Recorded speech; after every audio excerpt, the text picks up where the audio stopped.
Okay, great morning. It is the 7th, Tuesday, 7th of January. Okay, oh, crazy morning.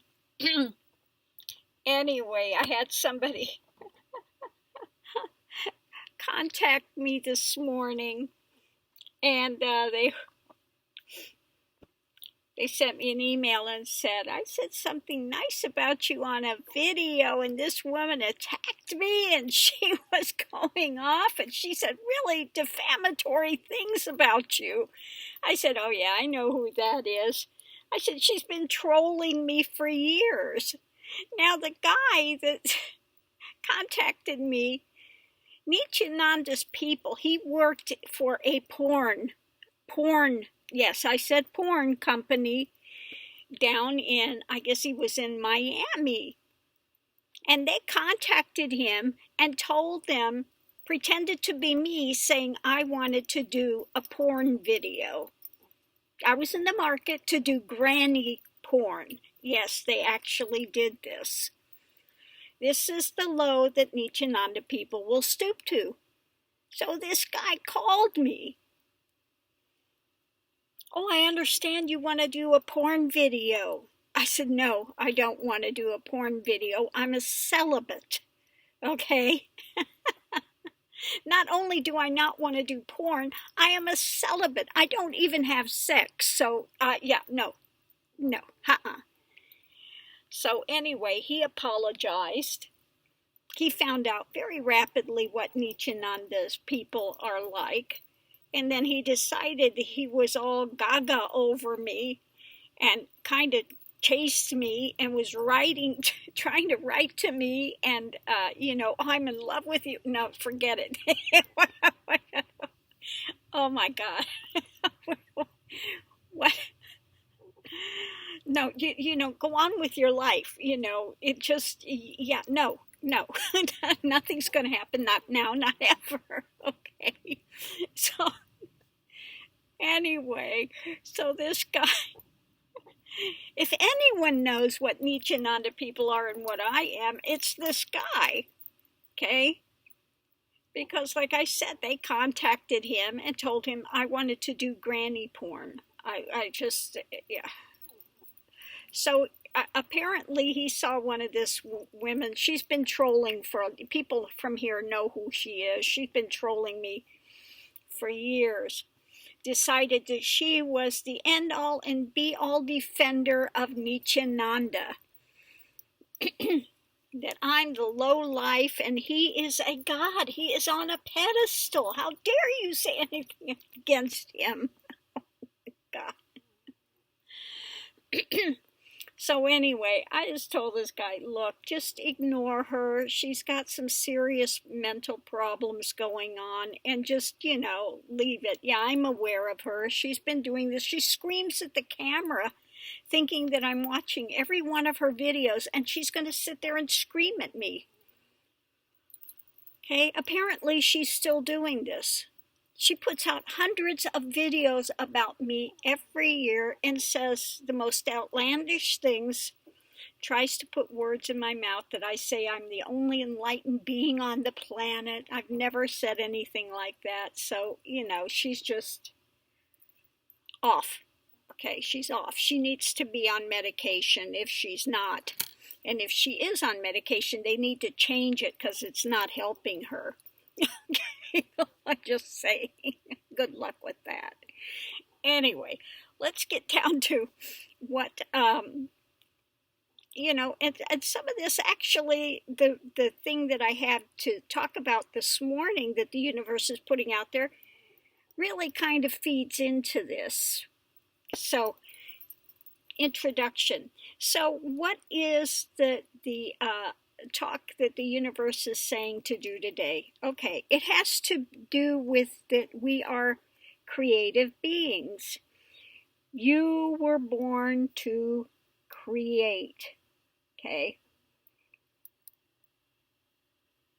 I don't know, that's kind of a nasty looking little dragon there.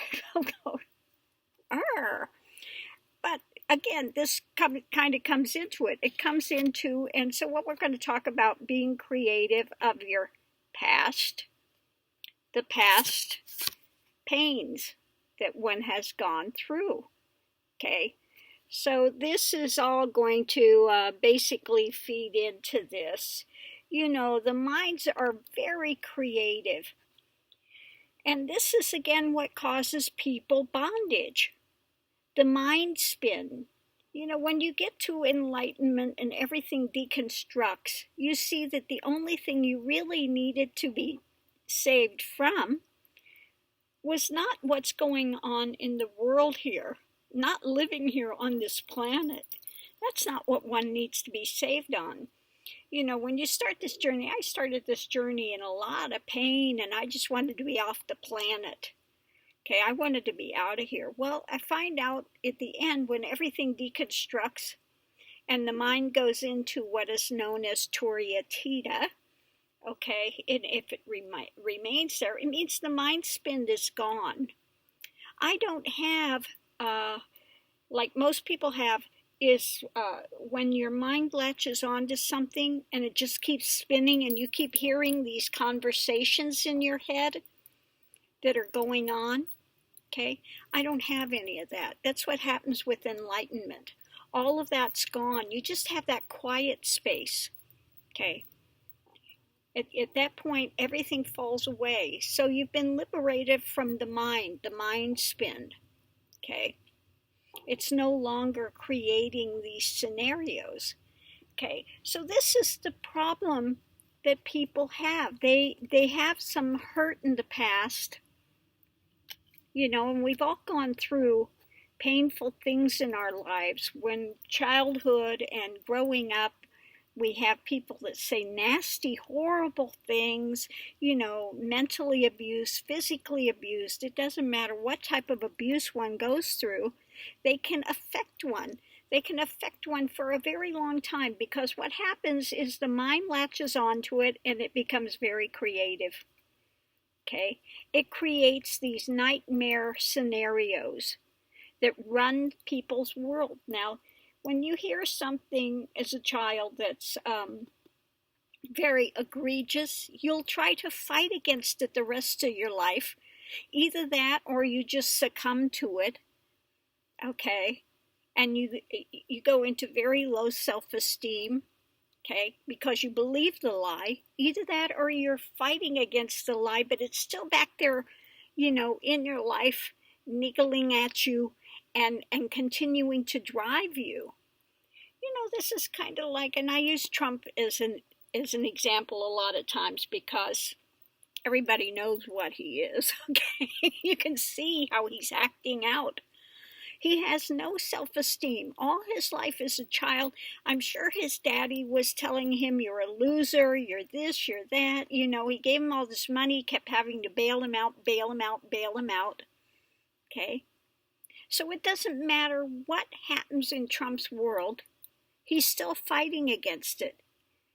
He overcompensates. I'm the best. Nobody can do any better than me. His past is just right in his face every day. You know, it's to the extreme that, like when Sean Spicer was there, he said he had to give him a 20-item list every day of how great Trump is. Every day he had to write that out, how great Trump is. Okay. Now that's really a failing person that has to have somebody say 20 things every day about how great you are. Okay? So again, you know, the mind is the problem. Okay? So what I tell people, you know, you need to look and see that whatever was fostered on you as a child usually has nothing to do with you. It has to do with the other person and their failings and their drama that they've collected. And this is why the Bible says the sins of the father will be placed on the son, the sins of the father. Okay? So they're basically trying to dump their baggage on you. Okay. So you can either sit there the rest of your life and carry this baggage, or you can say, I'm leaving this at the station. It had nothing to do with me. Okay. Now, I had a lot of that type of turmoil when I was a kid. I was growing up, and my father had, I was the black sheep. My father had this, and I talk about my personal story. I'll put it out there, to help others, My father was, he came from a very bad background, very difficult. His mother had molested one of her sons, not my father, one of the other sons, okay? I don't know how anybody could do something like that, but she molested one of her own sons, okay?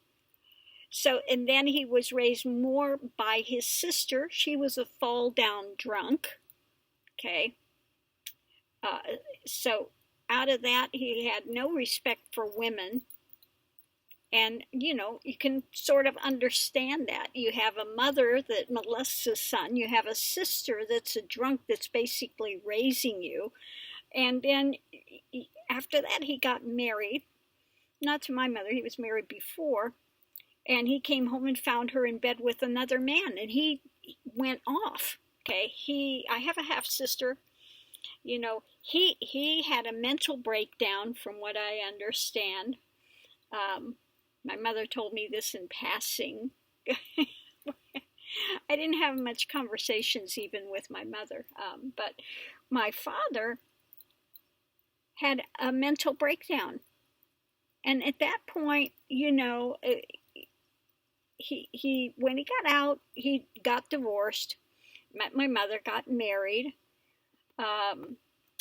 My mother got pregnant. I was born. The first thing he said out of his mouth, next time we'll have a son. Why were you ever born? We never wanted you. Okay. That was basically it. So I got to be the scapegoat for all his drama and hate of his sister. I guess I must have reminded him of his sister or something in my face or something. I don't know. But for my whole time growing up, we'd wait till we get to the dinner table and just scream at me every day. I was on Donatol. I was on stuff for ulcers growing up. Okay. Yeah, I had to take medicine for ulcers. It was that bad. So I had a lot of stuff. And then I was molested by an uncle. Okay. I went through a lot of stuff growing up. Then I had the rapes. So, I really have come out of a lot. If anybody had a lot of drama and trauma to come out of, it was me. Okay. But I'm here to tell you, you can do it. Okay. My life I spent, and I have to look back on it that it was a left-handed blessing in a way, because I had nobody in the outside world to turn to. There was no comfort there. There was no, nothing. So I turned to my spiritual path. Okay, it really drove me inward to look at these things. What the heck is going on? Okay, so you have to come to the point where you see, and instead of letting this stuff drive you and your mentation about yourself and life and everything in general, because you get a worldview based on what you grow up with sometimes. My father was also a raging racist. If a black man would come on TV, he'd sit there and scream at the TV. Hello. I knew for sure I didn't want to be that, I'll go anyway. Sometimes you learn from there what you don't want to be. So that was a key. Either you buy into it or you say, I want nothing to do with that. In this case, it was I want nothing to do with that, okay? But anyway, the point being to all this is not my pity party story. Don't think that. But, this stuff passed a long time ago. And no longer has any effect here. But the point being is you have to look and you see where it's come from.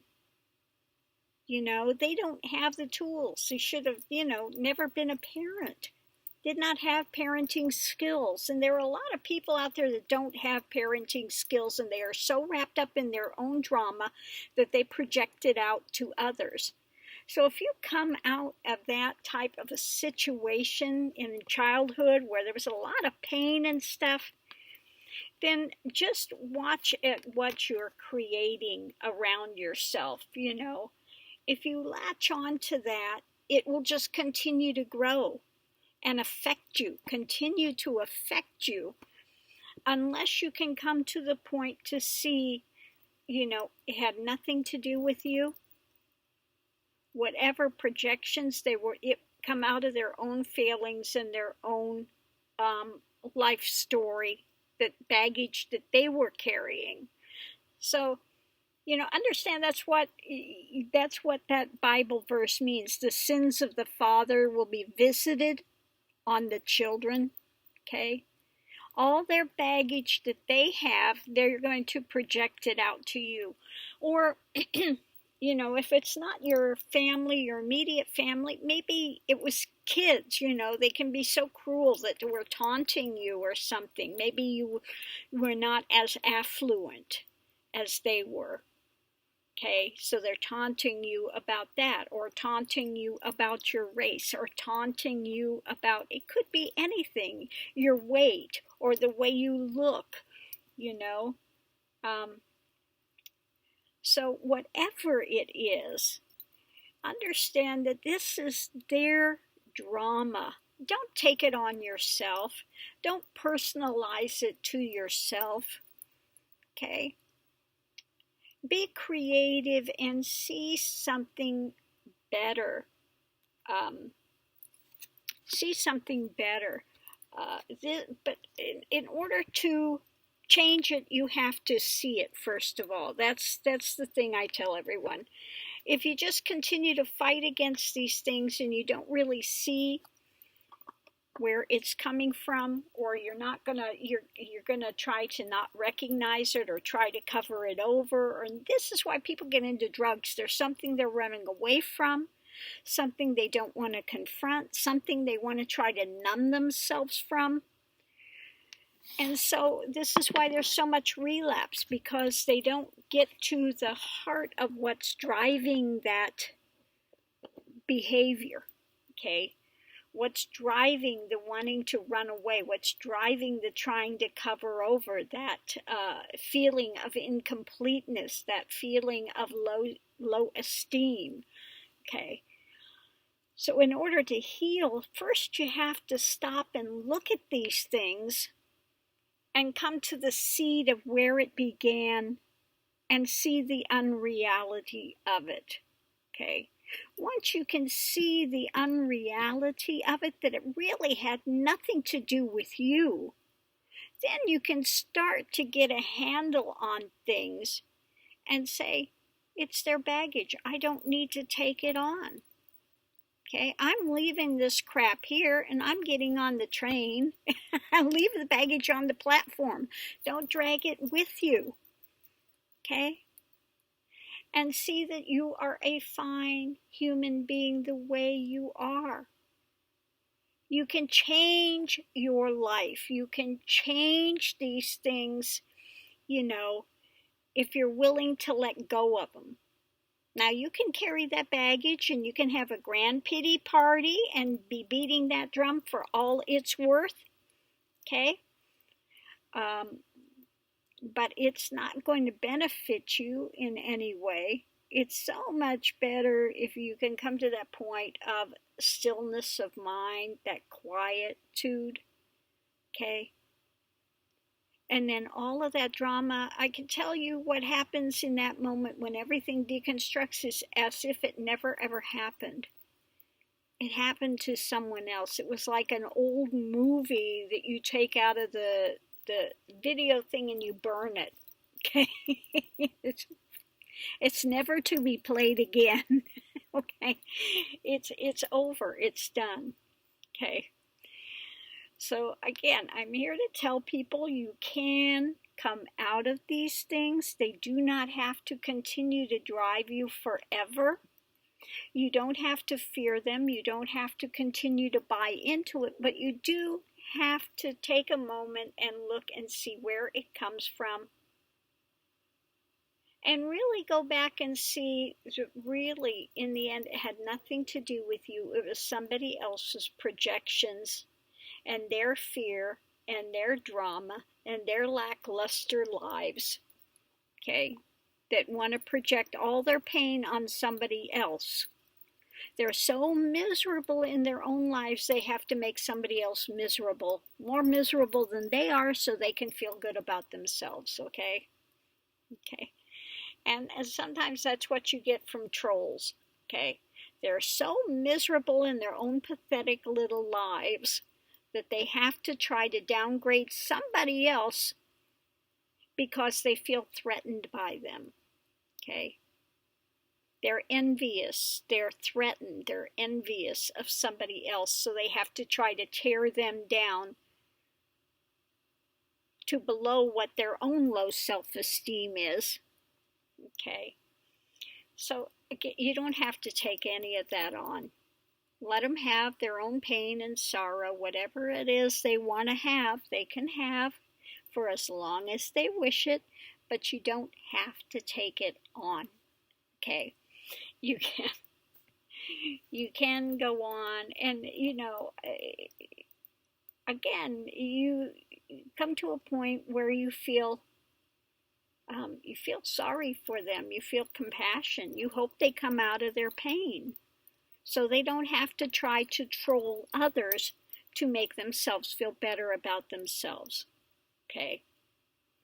You just want to see, everybody is lashing out.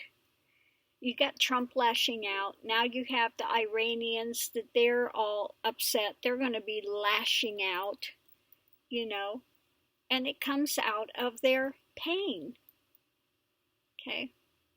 So you wish that nobody had this pain, that people could be happy in themselves, that they could leave others to live their own lives rather than having to project their drama elsewhere and make somebody else more miserable than they are, okay, in the end.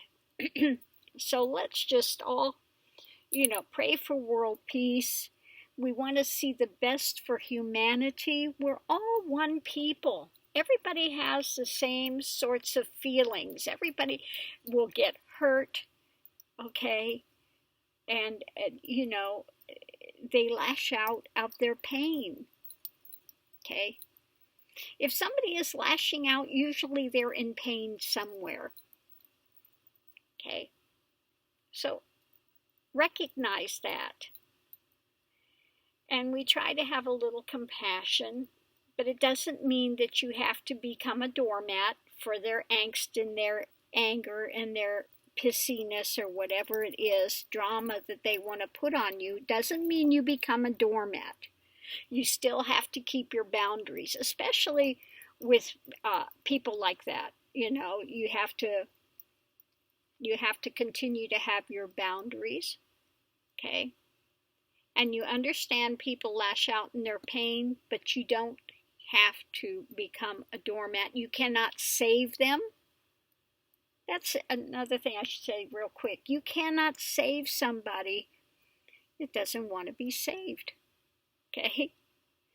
If they're not ready to see what they're doing, you cannot change it. A leopard does not easily change their spots. They have to want to change. It's like if you're a woman and you have this guy and you think you're going to change him, he's got potential.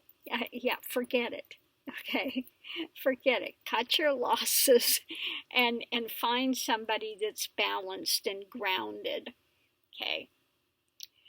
It's like that. That's why people stay in these heinous situations and wind up dead. They think, oh, we didn't really mean it. They get the crap beat out of them. Well, he didn't really mean it. Well, maybe it's because I caused it. No, If somebody's got a serious anger problem or a serious, knee-jerk reaction that all of a sudden, you think they're nice and calm and all of a sudden they go off, that's a dangerous place to be. So leave. Get out.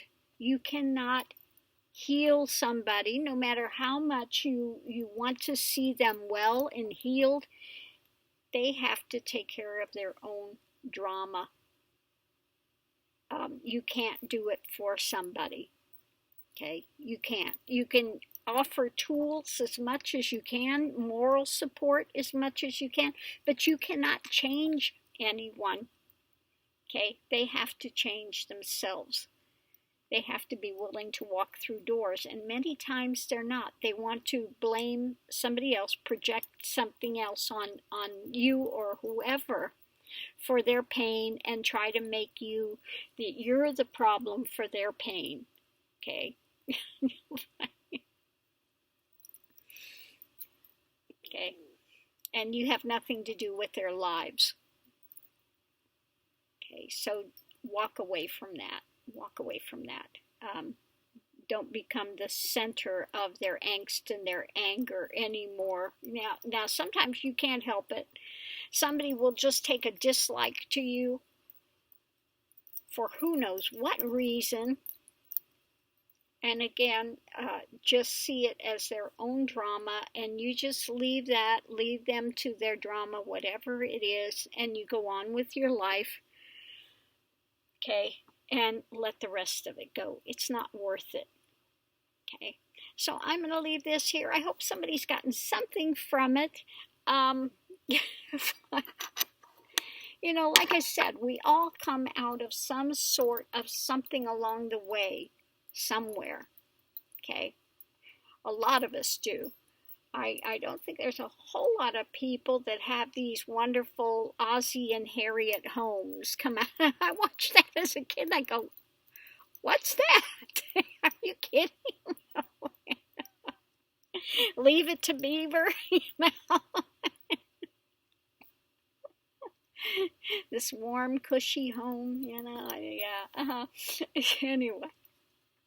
I don't think a whole lot of us come out of that scenario. If you did, okay, you got fortunate this lifetime, okay. But again, don't let these things color your world to where you see through these dark glasses. It's time to take them off. Let the sun shine in. Again, see, all these things happened before. If it's happening now, then get out of it, okay? If it's happened before, then it's time to look at it, let go of it, move forward in your life, and find some happy things to replace it with, Make your own life your own way, and new chapter, new story, new book, okay? Write something better for yourselves. Okay, thanks for tuning in.